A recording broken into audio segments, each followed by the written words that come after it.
like this happen, and just would have got on with it.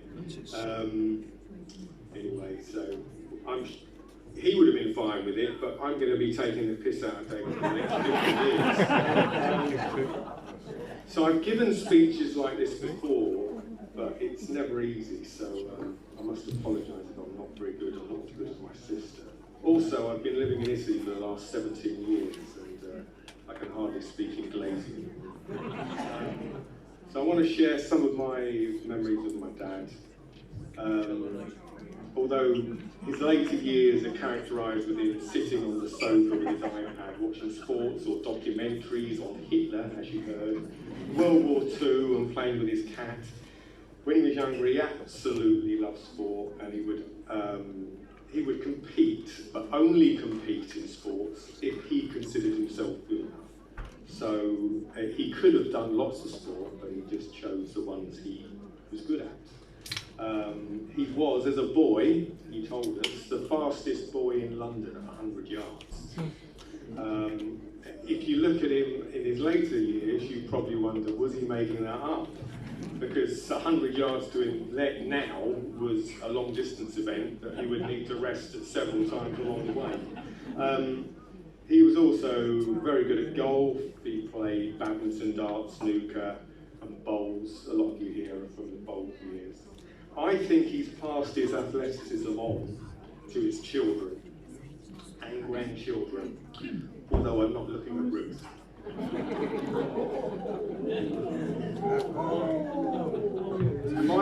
My favourite memories of him are when we lived in Byfleet with all friends and family nearby, Eve, John, Mark, Keith, Robert, and all the other friends we got that have come this far.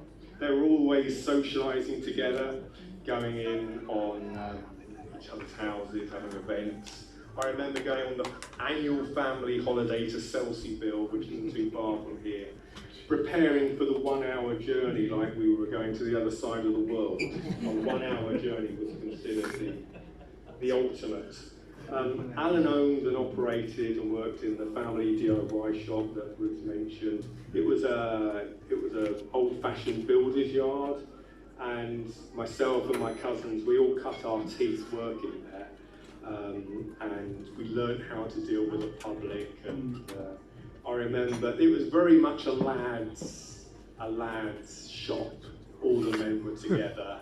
They were telling bawdy jokes a lot of the time, and I remember one time in particular when a very young, attractive French woman walked in and came up to the counter in faltering English and said, "I would like a screw." After the laughter died down, my dad gave her one.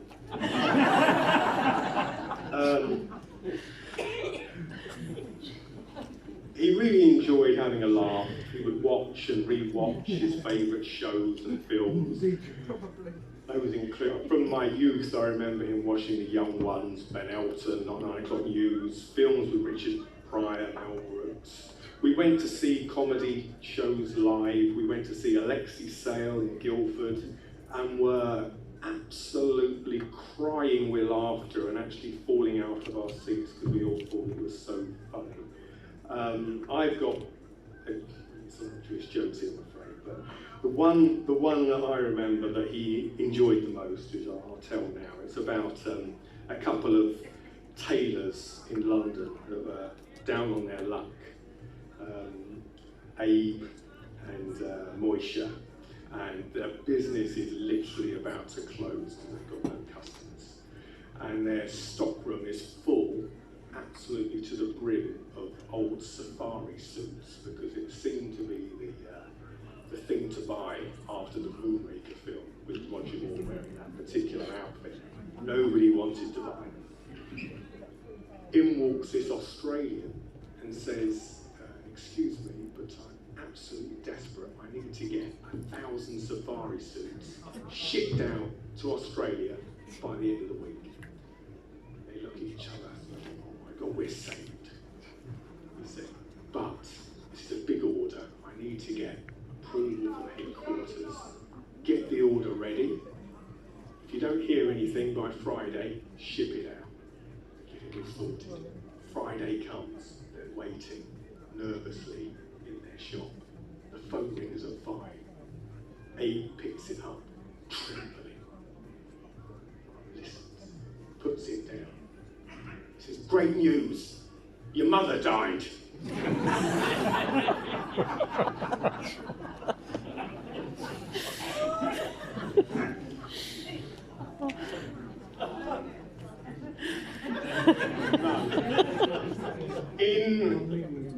In later life, he tried to avoid physical exertion at all costs. I tried many times to get him to do some exercise, but he fought it well. He came to visit us in Italy, and I would have to navigate the very narrow streets of these very old towns in my car in order to get him 50 metres closer to the restaurant. Unfortunately, the ancient Romans weren't very good at designing towns for cars in mind, so it was always a bit of a palaver.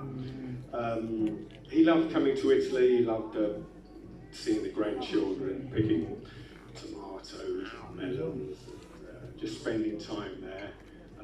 We lived in a very nice part of the world.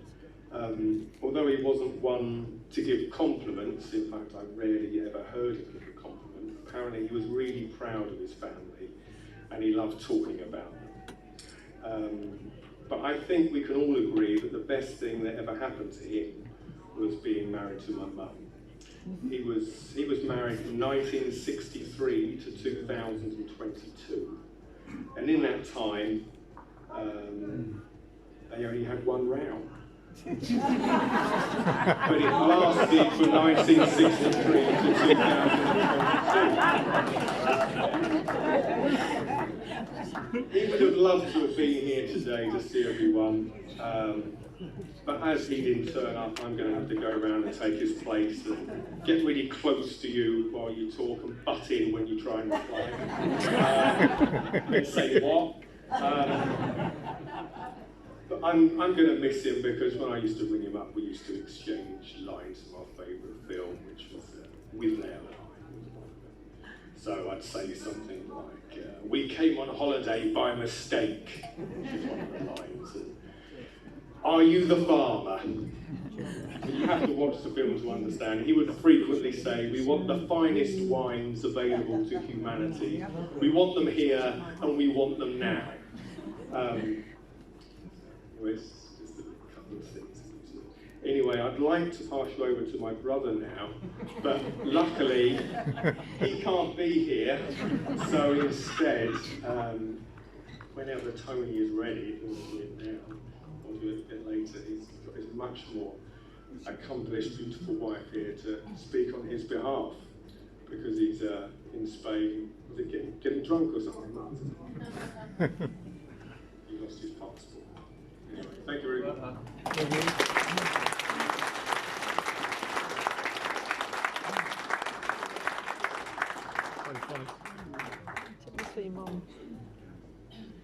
Don't do too much because